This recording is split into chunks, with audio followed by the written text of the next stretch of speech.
반갑습니다. 산골의 아침입니다. 오늘 말씀은 요한계시록 19장 17절부터 21절 말씀을 보겠습니다.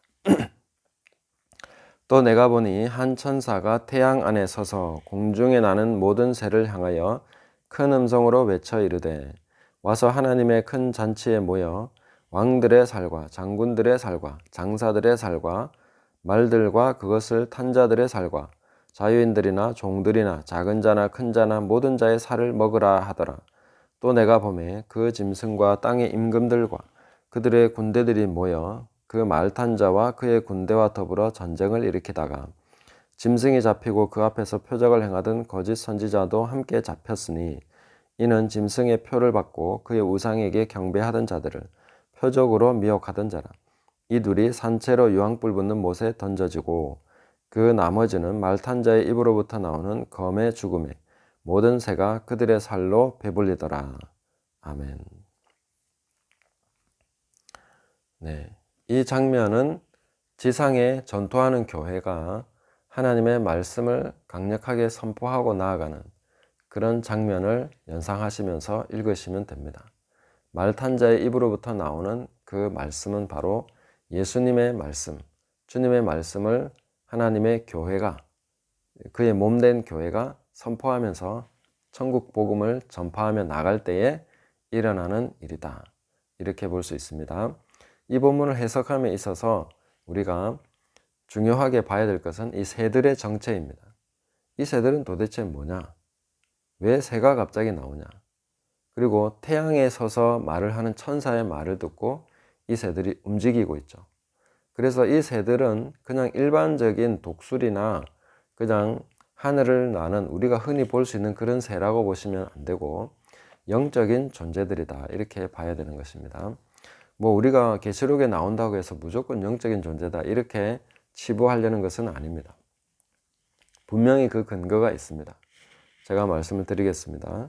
사무엘상 17장 46절 또 이 17장 이 본문에서 골리앗과 다윗이 전투를 하게 되는데 여기에서 골리앗도 그렇게 말하고 다윗도 그렇게 말합니다. 뭐라고 말하느냐면 내가 오늘 너를 죽여가지고 너의 시체를 공중의 새와 들짐승들이 먹게 하겠다. 이렇게 말하죠. 다윗도 골리앗에게 그렇게 똑같이 말합니다. 예. 그러면 일반적인 전쟁에서 이제 사람들의 시체가 땅에 많이 남게 되겠죠.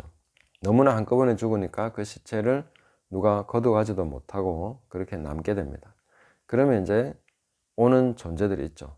그게 바로 공중의 새들과 땅의 들짐승들이 와서 뜯어먹고 그렇게 양식으로 삼는 것입니다. 그런 것이 일반적입니다. 그런데 오늘 이 본문에서는 어떻습니까? 들짐승이 나오지 않습니다. 들짐승이 반드시 옵니다. 쥐가 와도 오고 늑대나 개나 뭐 승냥이나 이런 존재들 와서 뜯어먹습니다. 그런데 여기는 들짐승이 안 나오고 새들만 나옵니다. 일반적이지 않다는 것을 알 수 있겠죠. 두 번째 이유로서는 천사의 말을 듣고 움직인다는 것이죠. 그리고 이 천사는 태양 안에 서 있습니다. 그 위치를 분명하게 보여주고 있죠. 이 위치를 보여주는 것은 하늘을 우리는 세 부류로 나눕니다. 일반적으로 새들이 날아다니는 것이 1층, 그 다음에 우주라고 말하는 이런 2층, 그 다음에 영계의 3층 이렇게 볼 수 있는데 이 2층천에서 이제 천사가 말을 하는 것입니다. 그 2층천에서 움직이는 새들을 보여주고 있다 하는 것입니다. 그래서 이들은 완전히 영적인 존재들이고 이들이 살을 먹는데 이 살에 대한 이해는 우리가 구약 성경을 쭉 훑어오면서 볼 수가 있습니다. 창세기 3장 14절에 보시면 하나님께서 그 하와를 유혹한 아담을 넘어지게 한 그 뱀에 대해서 저주를 내리시는데 너는 종신토록 흙을 먹어야 된다 이렇게 말씀하셨습니다.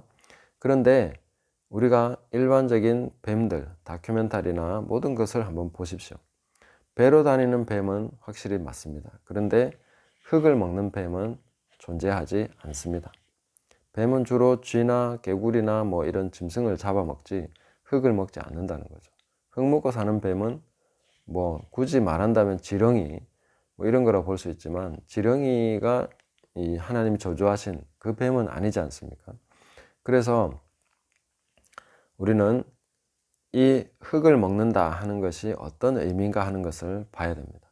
흙이라는 것은 아담이 원래 지음받은 그 육체의 재료입니다. 그러면 이 뱀이 영적인 존재가 흙을 어떻게 먹겠냐는 거죠.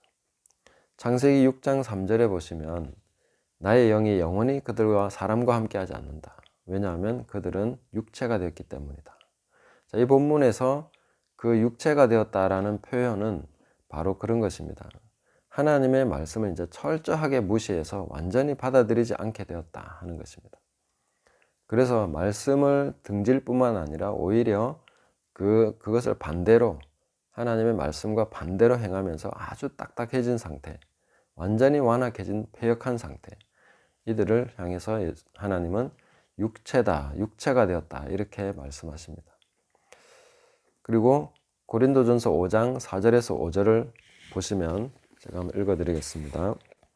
주 예수의 이름으로 너희가 내 영과 함께 모여서 우리 주 예수의 능력으로 이런 자를 사탄에게 내주었으니 이는 육신은 멸하고 영은 주 예수의 날에 구원을 받게 하려 함이라. 네, 육체를 멸한다고 했습니다. 육체를 사탄에게 내준다. 네, 이 사람은 원래 이제 교회에 소속된 사람이죠. 형제였죠. 그런데 이 사람을 이제 육체를 사탄에게 내준다는 것은 아마도 그냥 죽게 된다는 뜻이겠죠. 그러나 영은 주 예수의 날에 구원을 얻도록. 그래서 그 구원받지 못하는 죄, 버림받는 그 죄의 경계선을 넘지 못하도록 그렇게 이제 육체를 멸해버린다는, 그 육체가 더 이상 범죄하지 못하도록 사탄에게 내준다 이렇게 표현하고 있는 것입니다.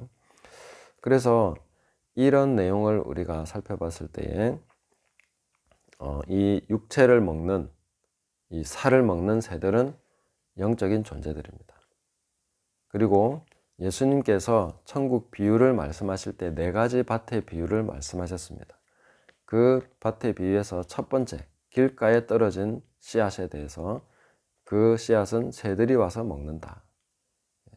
바로 이 표현에서 나오는 그 새들이 이 새들이다. 이렇게 보시면 되겠습니다. 그 새들의 특징은 무엇입니까? 바로 말씀을 받아들이지 않는 사람들을 양식으로 삼는 새들입니다. 그 영적인 세계에서 먹는다는 것은 완전히 소속된다는 거죠. 자기 것으로 만들어버린다는 것입니다. 예수님께서도 내 살을 먹고 내 피를 마시라고 말씀하셨죠. 그것은 바로 우리 예수님을 완전히 받아들인다는 것, 그리고 내가 완전히 예수님께 소속된다는 것, 이런 것입니다. 하나가 되는 것이죠. 연합하는 것이죠. 그래서 새들이 와서 그 살들을 먹는다는 것은 이들이 완전히 그들 소속이 되고 그들과 연합된, 마귀와 연합돼 버린, 그런 완벽하게 마귀 소속이 돼 버리는 그런 결과가 온다는 것입니다. 이 일은 우리가 특별한 시대에 일어나는 것이 아니라 지금 현재도 일어나고 있는 것입니다. 하나님의 말씀이 선포되는데 하나님의 말씀을 받지 않고 튕겨내는 사람들, 순종하지 않는 사람들, 회개치 않는 사람들, 이 사람들이 새들이 와서 먹는 사람들입니다. 왜냐하면 말씀을 거부함으로써 이들은 순수한 육체가 되었기 때문입니다. 그 영이 살아나지 못했고 거듭나지 못했고 회개하지 않아서 하나님 소속이 아니기 때문에 마귀 소속이 되는 것입니다.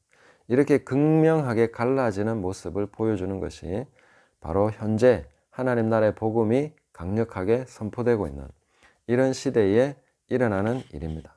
그리고 그들의 우두머리가 된 짐승과 거짓 선지자가 잡혔는데 이들이 이제 완전히 유황불 붙는 못에 던져집니다. 우두머리들을 유황불에 던져 넣음으로써 이제 이들이 광범위하게 하나의 세력으로 연합해서 교회를 무너뜨리지 못하도록, 그래서 복음이 전파되는 것을 막지 못하도록 그렇게 하신 것입니다. 그리고 그 이후의 본문에 보면은 용도 잡히게 됩니다. 마귀가 결박해서 무저갱에 던져집니다. 그런 상태에서 계속해서 하나님 나라의 복음이 선포되고 전파되도록 하신 것입니다. 그래서 천년왕국에 대해서는 다음 내일이나 모레쯤에 나오게 되겠습니다만은 이런 부분에 대해서 우리가 좀 더 명확하게 이해를 하고 현재 우리가 어떤 시대를 살아가고 있는가, 말탄 자의 입으로 나오는 검에 회개하는 사람들, 그 회개하는 사람들에게 있어서는 그 말씀이 생명의 말씀이 되는 것이고, 회개치 않는 사람들에게 있어서는 그 말씀이 그들을 죽이는 말씀, 죽인다는 것은 순수한 육체로 분류시켜 버린다 하는 것입니다. 그래서 그들은 새의 먹이가 되어서 마귀의 소속이 되는 것입니다. 이것은 제자들을 예수님께서 파송하셨을 때에 일어난 일과도 동일합니다. 그들을 영접하는 자들에게는 평강의 축복을 내리고, 그들을 거부하고 받아들이지 않는 자들에게는 발에 먼지를 떨어버림으로써 소속이 너무나 명확해지는 것입니다. 하나님의 말씀이 전파될 때는 이렇게 명확하게 갈라지는 것입니다. 그래서 말씀을 전파하면서는 절대로 중간을 주면 안 됩니다. 그것은 사람이 만들어내는 것이지 하나님께서 그렇게 만들지 않는다 하는 것이죠. 그래서 하나님의 말씀이 지금도 선포되고 있을 때에 우리가 그 말씀 앞에 무릎 꿇고 회개하는 것이 바로 하나님 소속이 되는 것이고, 그 옷을 빨아서 흰 옷을 입고 주님을 따르는 그 하늘의 군대에 소속되는 것입니다. 그리고 수많은 흰 옷 입은 무리들, 하나님을 찬양하고 경배하는 그런 무리들에게 소속되는 것입니다. 그래서 지금은 소속이 갈라지고 있는 그런 시대다 하는 것을 우리가 분명하게 인지를 하셔야 되겠습니다. 회개하라, 천국이 가까이 왔다. 하나님 나라가 다가올수록 우리가 가장 분명하게 인지해야 되는 것은 회개해야 된다는 것입니다. 계속해서 돌이키고 회개해야 된다는 것입니다. 육체의 일을 버리고 하나님의 말씀으로 살아가야 되는 것입니다. 우리가 영적으로 살아간다고 해서 뭔가 공중에 붕 뜬 그런 삶을 살아가는 것이 아닙니다. 우리의 이 육체를 가지고 하나님의 말씀을 순종하면 그게 바로 영적인 삶입니다. 육체를 버리고 사는 게 영적인 삶이 아니라 이 육체를 들여서 의의 병기로서 하나님의 말씀을 순종하는 것에 들여서 살아가면 우리는 육체가 아닌 영으로 살아가게 되는 것입니다. 그래서 이 부분을 우리가 늘 생각하시면서 오늘의 전쟁, 오늘도 계속해서 일어나고 있는 이 영적 전쟁 속에서 우리는 하나님의 군대의 소속으로서 하나님의 백성들과 연합해서 그렇게 주의 말씀 앞에 굴복하고 순종하는 그 삶을 계속 살아가시기를 예수님의 이름으로 축복합니다. 감사합니다.